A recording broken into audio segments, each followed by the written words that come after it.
O presidente dos Estados Unidos, Joe Biden, abriu na quarta-feira a agenda dos chefes de Estado da Cúpula das Américas com um discurso. Jair Bolsonaro só chegou para o evento na quinta-feira, no mesmo dia em que teve um encontro bilateral com Joe Biden.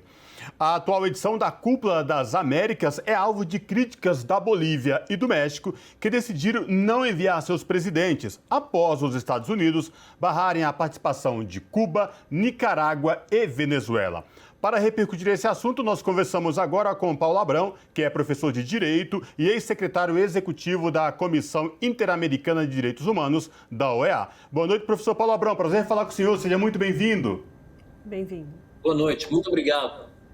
Professor, o que dizer desta Cúpula das Américas que está sendo realizado em Los Angeles, nos Estados Unidos? Ela já começa aí com vários problemas, aí chefes de Estado sendo boicotados, outros chefes de Estados resolveram não comparecer ao evento por conta deste boicote.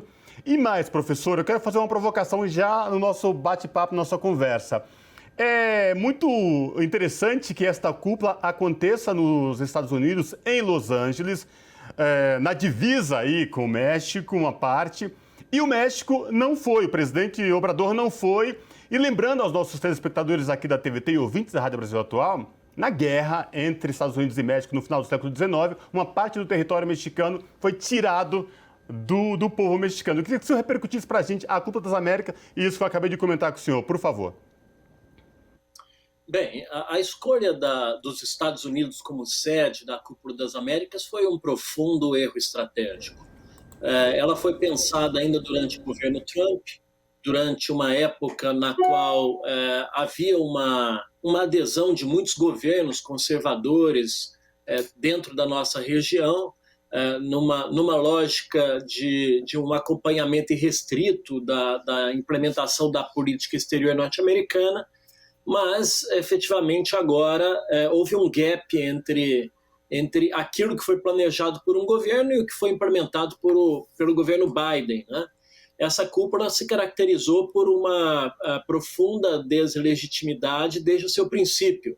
E essa ausência de 9 governos da região, 3 deles excluídos pelos próprios regiões e outros 6 que decidiram não participar, ele é o principal fator que revela essa fragilidade, esse esvaziamento e comprova esse erro estratégico, né? No momento em que nossa região necessita recuperar as capacidades de integração regional, de cooperação, de articulação entre os povos e uma reconstrução das capacidades de diálogo entre os governos, que foram estimulados a se fragmentarem, né? Que foram empurrados a se dividir nesse último ciclo da política exterior americana, ela requeriria que a cúpula pudesse haver sido realizada de uma maneira um pouco mais inclusiva, né? De toda maneira, o resultado final é de um encontro no qual se aprovaram algumas declarações, mas nenhuma delas com planos de trabalho muito concretos.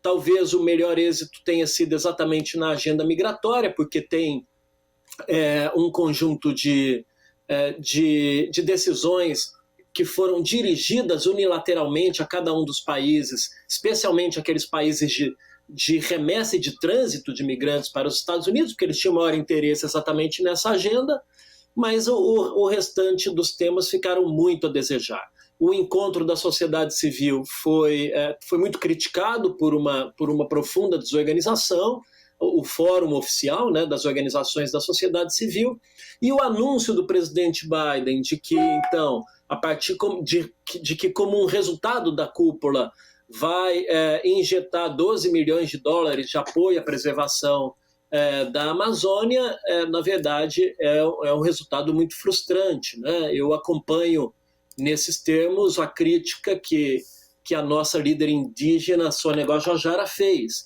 dizendo que essa é uma oferta muito irrisória do Biden para proteger a Amazônia brasileira, colombiana, peruana, porque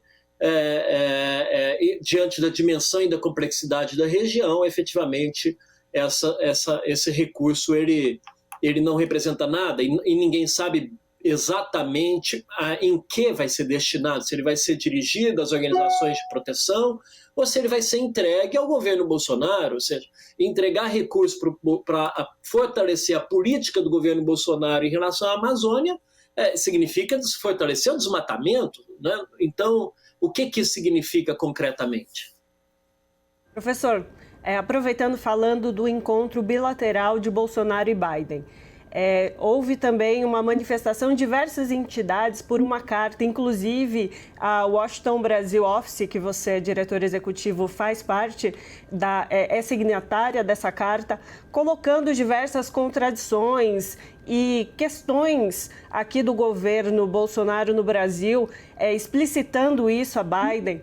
A carta foi recebida pela Casa Branca, pelo Biden. Eu queria que você comentasse o conteúdo dessa carta, as entidades que assinam e a importância dessa manifestação. Bom, essa carta ela foi assinada por 71 organizações, ainda antes do encontro com o Bolsonaro, e nós ali enviamos uma mensagem para a Casa Branca solicitando que o presidente se posicionasse de maneira muito firme a favor da democracia, das eleições livres, da proteção essencial da floresta amazônica, né? Bem, de alguma maneira foi uma carta que gerou efeitos, porque imediatamente, no dia seguinte, Jack Sullivan, assessor responsável por matéria de segurança da Casa Branca, já anunciava que o presidente Biden não ia se omitir e iria fazer referência sobre a importância de realização de eleições livres no Brasil e de que era necessário respeitar o resultado das eleições e que os Estados Unidos reafirmariam uma posição que já está pública, que inclusive foi reiterada pela vice-ministra das Relações Exteriores, no seu entendimento de que eles confiam plenamente no sistema eleitoral brasileiro, na sua integridade, que já demonstrou em eleições passadas um adequado funcionamento. Nós nunca vamos descobrir realmente se essa conversa aconteceu ou não durante as eleições, durante o encontro bilateral, mas foi também bem sintomático que o presidente Bolsonaro, ao sair desse encontro, tenha feito referência de que ele tenha falado sobre o fato de que ele defende que ele ingressou no país, ele entrou no poder por meio da democracia, que ele vai entregar o poder também com o país de maneira democrática, mas que ele quer eleições livres, independentes e auditáveis. Então, o Bolsonaro ele utiliza de uma linguagem cujo referencial semântico pertence a um campo muito próprio, né? Então, para fora, fica parecendo que ele fez um compromisso de respeitar o resultado eleitoral. Para dentro, a gente sabe que o significado é outro. E ele trabalha dentro de outras linguagens e outras narrativas, né? Então, mas foi importante, foi um indício importante de que efetivamente essa conversa aconteceu. Professor, a Cúpula dos Povos também, que é realizada na mesmo local de estado, né, de localização, é um contraponto ao que vem se discutindo e chamando na Cúpula, né, das Américas. Como é que está a repercussão exatamente desses dois fóruns aí nos Estados Unidos, professor? Você está em Nova York, né? De um lado tem a cúpula com o chefe de Estado, convocada pelo Joe Biden, mas também a Cúpula dos Povos. Eu queria que você trouxesse para a gente um relato de como que está sendo repercutido esses dois fóruns no mesmo local. Existiram dois espaços para a sociedade civil. Né? Um dentro da agenda oficial da Cúpula das Américas, que aconteceu na segunda e na terça-feira. Esse espaço foi caracterizado por uma grande desorganização e os temas que aí foram apresentados tinham sido escolhidos de cima para baixo de parte da organização dos Estados americanos. Né? Por sua vez, a Cúpula dos Povos ela agitou Los Angeles. Ela foi capaz de dar visibilidade a um conjunto de ações que não estavam na agenda oficial do encontro, como, por exemplo, as denúncias a respeito do desmatamento da Amazônia, das constantes perseguições aos povos indígenas da região, da situação dos efeitos perversos da pandemia do ponto de vista socioeconômico nas sociedades da região, ou seja, falando de demandas que representam muito mais aquilo que efetivamente a região hoje necessita, que aqueles temas que foram escolhidos de maneira pela organização oficial. Né? Então, ainda, na verdade, esse encontro do Fórum dos Povos ele termina também hoje, e foi um espaço de articulação e de congregação entre várias entidades, organizações brasileiras, entre elas a rede nos Estados Unidos pela democracia no Brasil, que congrega mais de 1.500 ativistas e acadêmicos, do qual nós fazemos parte, e que também estão presentes em distintas cidades e estados do país, organizou atos que vocês puderam assistir, por exemplo, aquele caminhão com protestos e mensagens em relação ao Bolsonaro, mostrando que o ativismo social está vivo, né? E que exatamente o temor que o governo Bolsonaro tem ao redor do que eles chamam de globalismo, ele se justifica, porque a sociedade de hoje está cada vez mais organizada e ela não vai simplesmente hoje ratificar acordos desde cúpulas, né? Uma das realidades, se tem uma coisa interessante em toda essa crise sociopolítica que nós temos vivido no Brasil, é que a sociedade civil brasileira, por necessidade, ela teve que se articular para defender seus direitos. Ela se organizou, ela se fortaleceu nesses últimos anos, né? Até porque ela tem muito claro que a crise que nós vivemos hoje é uma crise onde as nossas elites políticas e empresariais elas são corresponsáveis, né? E que os movimentos sociais elas não compartilham, os movimentos sociais não compartilham do mesmo grau de tolerância e de relativização dos princípios democráticos, porque já entenderam que não se beneficiam disso.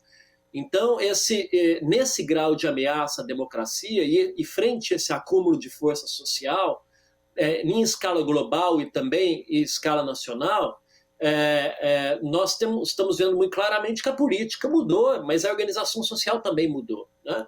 E então, as mensagens sobre as ameaças à democracia brasileira também foram passadas durante esse fórum social, também foram reivindicadas dentro da sociedade civil uma reforma da Organização dos Estados Americanos, que foi acompanhado com o pedido de alguns presidentes, como o presidente Alberto Fernandes, da Argentina, e o presidente López Obrador, mesmo sem ir, já tinha também pronunciado sobre a necessidade de reformar esse espaço, para que esse espaço volte a ser um espaço de representação de agendas que estão mais próximas à realidade latino-americana e que promova efetiva cooperação entre os países e não uma divisão dentro da nossa própria região.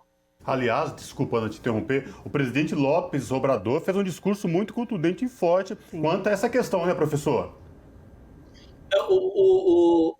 O discurso foi do presidente Alberto Fernandes, da Argentina, né? Porque o López Obrador não esteve presente, mas foi um discurso muito forte, né? Ele, inclusive, chamou a atenção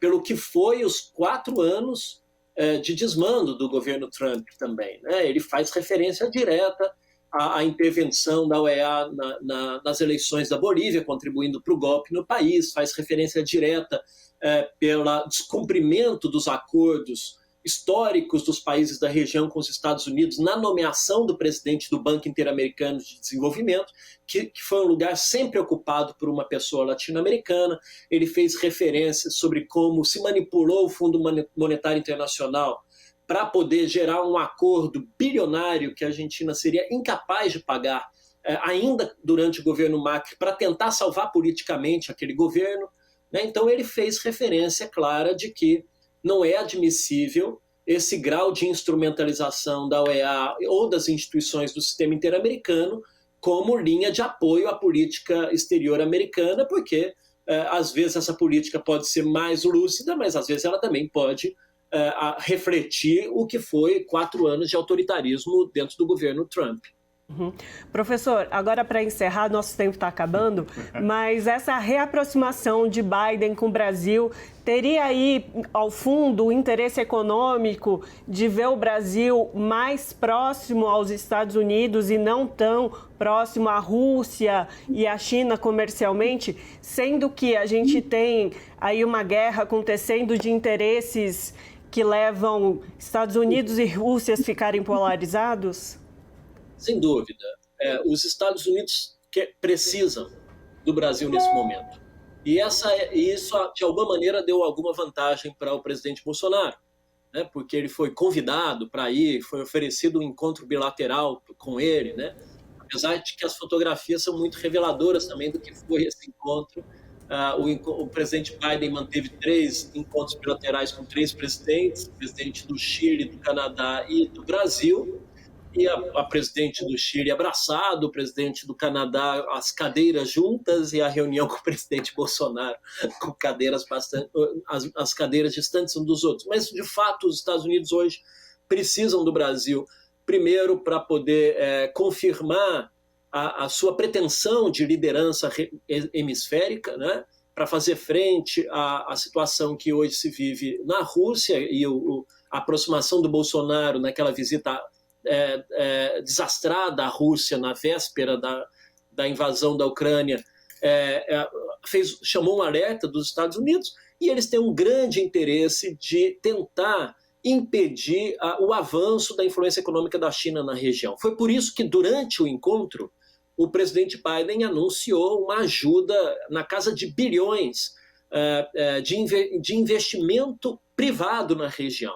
É o tipo de ajuda que talvez funcione para impedir esse avanço da influência econômica chinesa em países pequenos.